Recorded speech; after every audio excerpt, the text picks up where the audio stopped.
I'm frequently asked about treatment choices for sleep apnea. Every person who has suspected sleep apnea needs a detailed evaluation by a provider who is well versed in diagnosing and treating sleep apnea.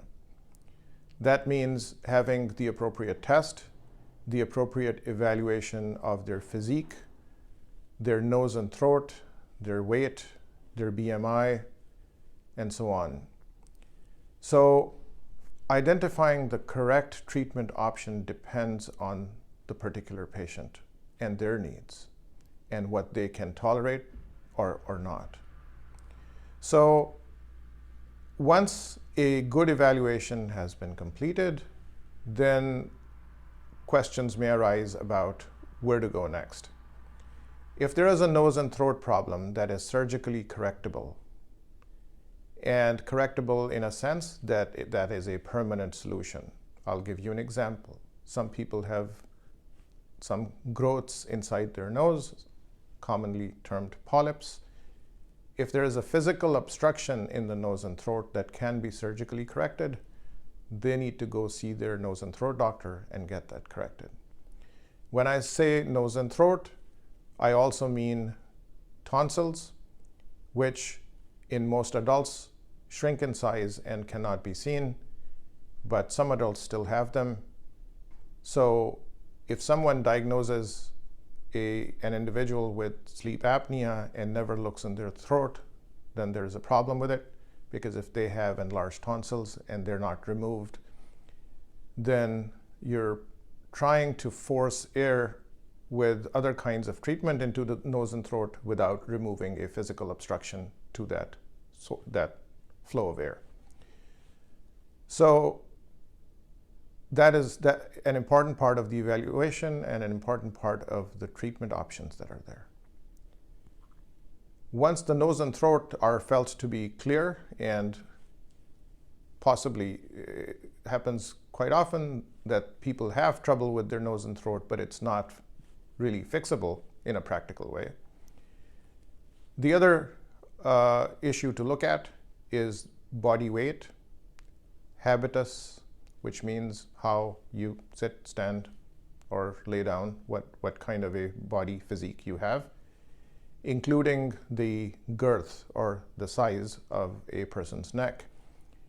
So again, a very common recommendation from physicians who often treat sleep apnea is to consider weight loss.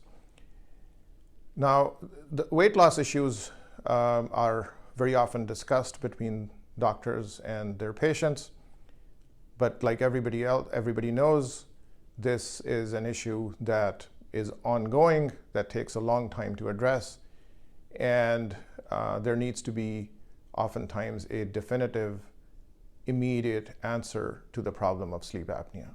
So even if weight loss is needed and may help, you may still need some form of treatment in the short term until that weight loss is completed, and then you can be reassessed for sleep apnea. People who have nasal allergies, swelling inside their nose, sometimes they need medical treatment. So it could mean nasal sprays, nasal steroids, decongestants, treatment of sinus problems, and so on. So that also is part of that. Now, I want you to make a note of this discussion I just completed before getting to the next point of CPAP therapy.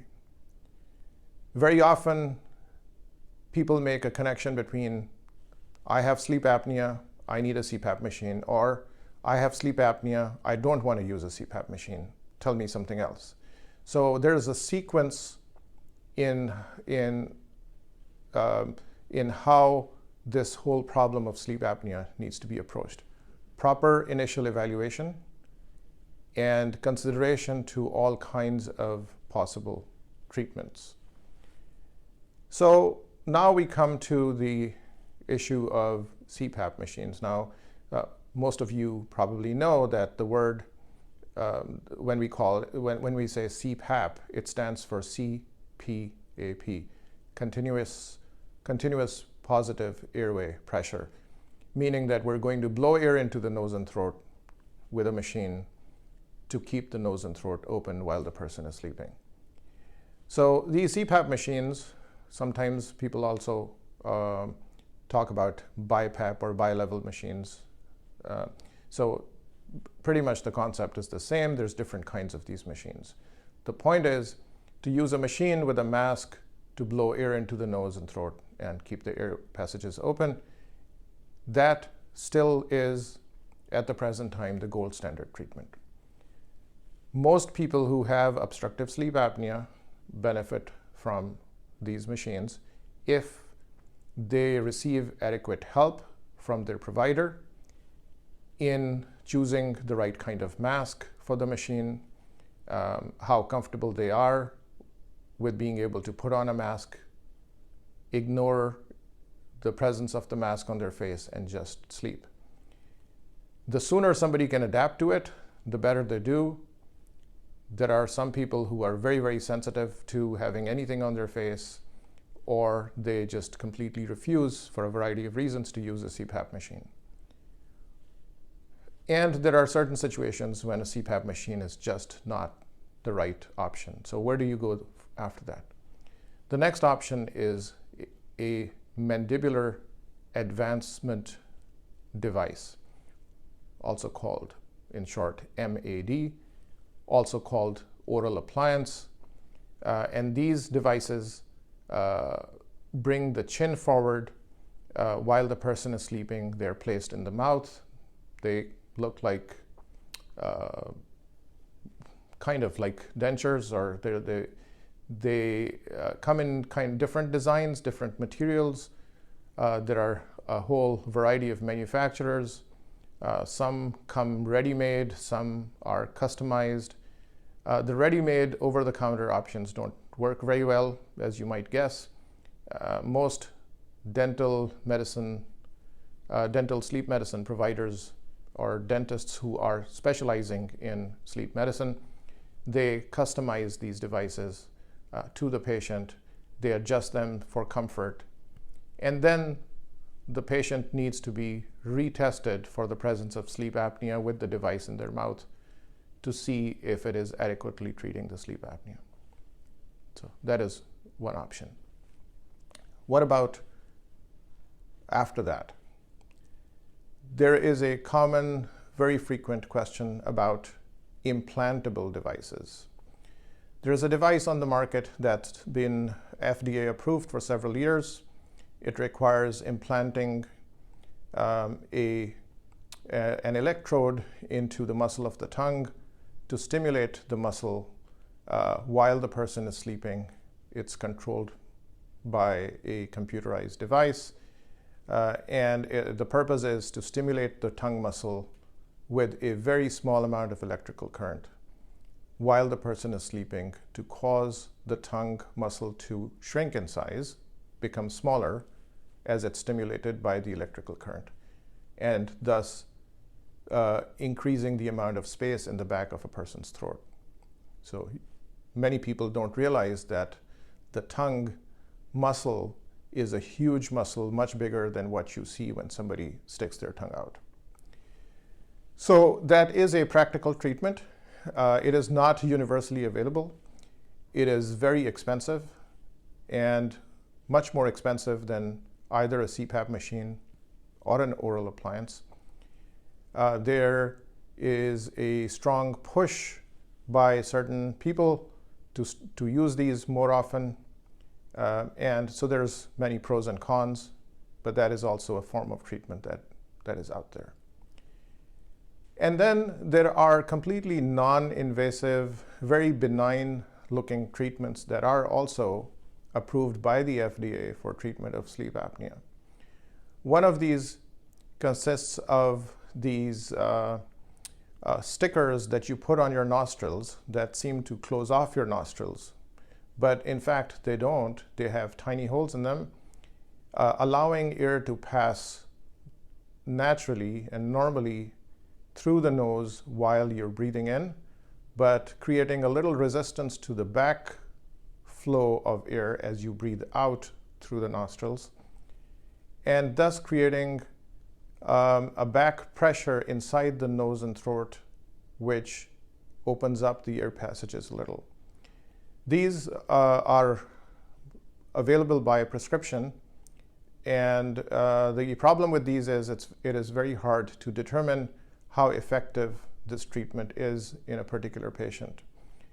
I often encourage my patients to utilize this form of therapy in situations when they have to go camping or they're going backpacking, they cannot carry a machine with them, or it's just convenient for them to have this very light disposable form of treatment for a few days that may at least control some of their symptoms.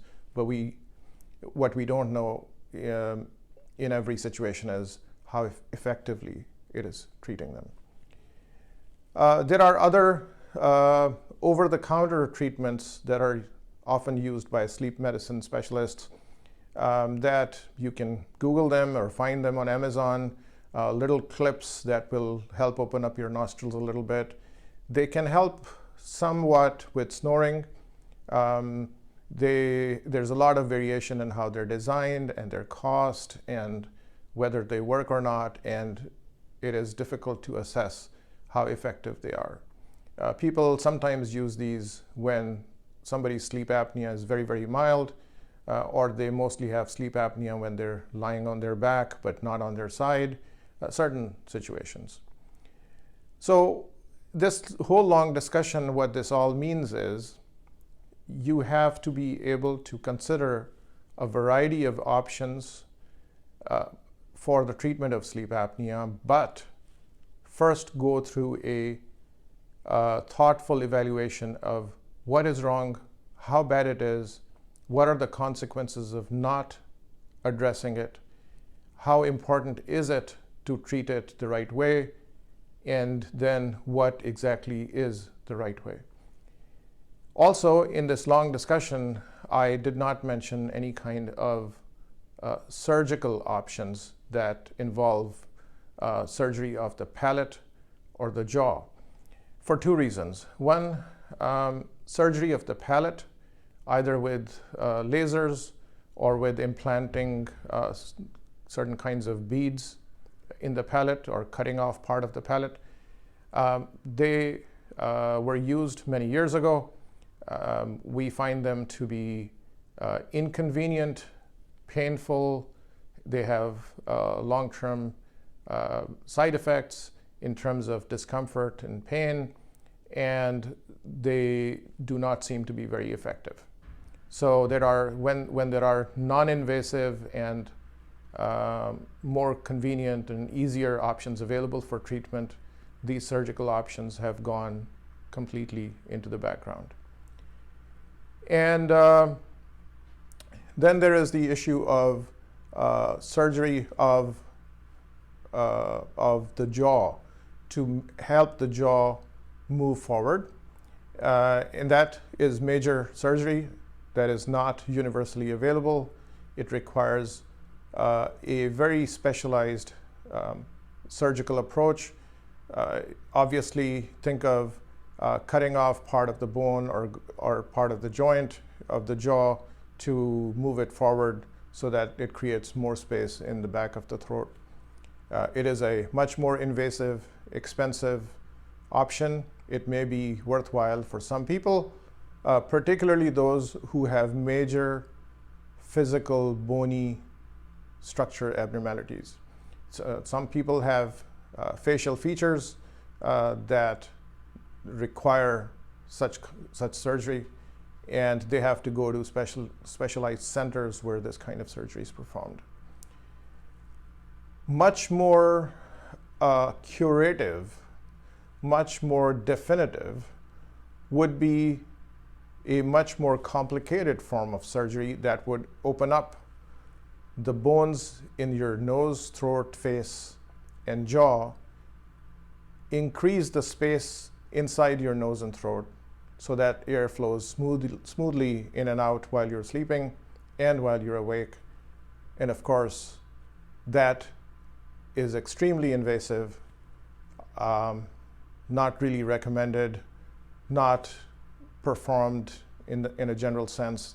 There may be some very, very specialized centers where some form of this kind of surgery may be available, but is not one of the usual treatments available at the present time.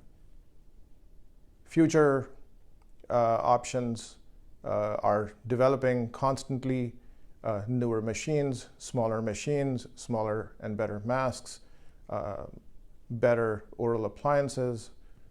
There's a lot of research that is being done to treat sleep apnea. Anyone who has sleep apnea today needs to have it treated today to prevent ongoing damage to their body and to prevent significant consequences over a period of time. So we cannot just sit and wait for the right treatment to become available. We have to make use of what we have now to the best of our ability.